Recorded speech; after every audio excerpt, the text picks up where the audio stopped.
G ಬಾಯ್ ನ್ಯೂಸ್ಗೆ ಸ್ವಾಗತ.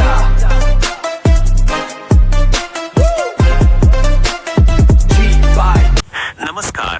G ಬಾಯ್ news ಟಿವಿಯ ವಿಶೇಷ ಸುದ್ದಿ ಪ್ರಸಾರಕ್ಕೆ ತಮಗೆಲ್ಲರಿಗೂ ಆತ್ಮೀಯ ಸ್ವಾಗತ. ಜನತೆಗೆ ಹಾಗೂ ದಲಿತ ಸಂಘಟನೆಗಳಿಗೆ ಇದು ನಿಜಕ್ಕೂ ಹರ್ಷದ ಸುದ್ದಿ.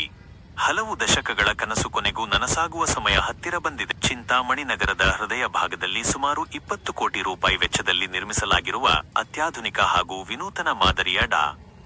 ಬಿ.ಆರ್. ಅಂಬೇಡ್ಕರ್ ಭವನ ನಾಳೆ ಅಂದರೆ ಆಗಸ್ಟ್ 22ರಂದು ಅಧಿಕೃತವಾಗಿ ಲೋಕಾರ್ಪಣೆಗೊಳ್ಳಲು ಸಜ್ಜಾಗಿದೆ. ಶಾಸಕರು ಹಾಗೂ ಮಾಜಿ ಸಚಿವರಾದ ಡಾ. ಎಂ.ಸಿ. ಸುಧಾಕರ್ ಅವರ ಶ್ರಮ ಮತ್ತು ನೇತೃತ್ವದಲ್ಲಿ ಈ ಬೃಹತ್ ಯೋಜನೆ ಸಾಕಾರಗೊಂಡಿದೆ. ಈ ಭವನದ ಅತ್ಯಂತ ಪ್ರಮುಖ ಆಕರ್ಷಣೆ ಎಂದರೆ ಇದು ರಾಜ್ಯದಲ್ಲೇ ಪ್ರಥಮ ಪೇಪರ್ಲೆಸ್ ಅಂಬೇಡ್ಕರ್ ಭವನ. ಹೌದು, ಆಧುನಿಕ ತಂತ್ರಜ್ಞಾನಕ್ಕೆ ತೆರೆದುಕೊಂಡಿರುವ ಈ ಭವನದಲ್ಲಿ ಹಲವು ವಿಶೇಷತೆಗಳಿವೆ. ಡಿಜಿಟಲ್ ಜ್ಞಾನ ಕೇಂದ್ರ, ಸಂವಿಧಾನ ಶಿಲ್ಪಿ ಡಾ. ಬಿ.ಆರ್. ಅಂಬೇಡ್ಕರ್ ಅವರ ಜೀವನ, ಹೋರಾಟ ಮತ್ತು ವೈಚಾರಿಕ ಚಿಂತನೆಗಳನ್ನು ಯುವ ಪೀಳಿಗೆಗೆ ಪರಿಚಯಿಸಲು ಆಧುನಿಕ ಡಿಜಿಟಲ್ ಕೇಂದ್ರ ಸ್ಥಾಪಿಸಲಾಗಿದೆ.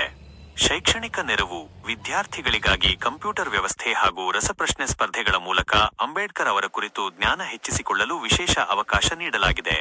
ಆಕರ್ಷಕ ಒಳಾಂಗಣ, ಭವನದ ಒಳಭಾಗದಲ್ಲಿ ಭಗವಾನ್ ಬುದ್ಧ ಹಾಗೂ ಡಾ.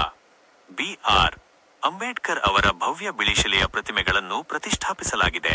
ಇತರ ಸೌಲಭ್ಯಗಳು ವಿಶಾಲವಾದ ಡೈನಿಂಗ್ ಹಾಲ್, ಸುಸಜ್ಜಿತ ಗ್ರಂಥಾಲಯ, ಆಧುನಿಕ ಎಲ್ಇಡಿ ಪರದೆಗಳು ಹಾಗೂ ಸಾರ್ವಜನಿಕ ವಾಹನಗಳಿಗೆ ವಿಶಾಲವಾದ ಪಾರ್ಕಿಂಗ್ ವ್ಯವಸ್ಥೆ ಇಲ್ಲಿದೆ.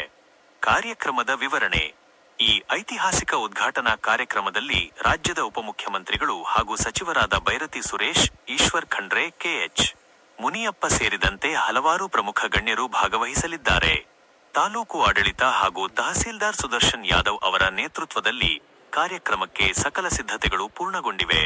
ಕೇವಲ ಸಮಾರಂಭಗಳಿಗೆ ಸೀಮಿತವಾಗದೆ ವೈಚಾರಿಕ ಹಾಗೂ ಶೈಕ್ಷಣಿಕ ಕೇಂದ್ರವಾಗಿ ರೂಪುಗೊಂಡಿರುವ ಈ ಭವನ ಚಿಂತಾಮಣಿಯ ಹಿರಿಮೆಯನ್ನು ಮತ್ತಷ್ಟು ಹೆಚ್ಚಿಸಿದೆ. ಚಿಂತಾಮಣಿಯಿಂದ ಸಲ್ಲಿಕೆಯಾದ ವಿಶೇಷ ವರದಿ ಇದಾಗಿತ್ತು. ನಿರಂತರ ಸುದ್ದಿಗಳಿಗಾಗಿ ಮತ್ತು ಕ್ಷಣಕ್ಷಣದ ತಾಜಾ ಅಪ್ಡೇಟ್ಗಳಿಗಾಗಿ ನೋಡ್ತಾ ಇರಿ ಜಿ ಬಾಯ್ ನ್ಯೂಸ್ ಟಿವಿ. ನಮ್ಮ ಚಾನೆಲ್ ಅನ್ನು ಲೈಕ್ ಮಾಡಿ, ಶೇರ್ ಮಾಡಿ ಮತ್ತು ಸಬ್ಸ್ಕ್ರೈಬ್ ಮಾಡುವುದನ್ನು ಮರೆಯಬೇಡಿ.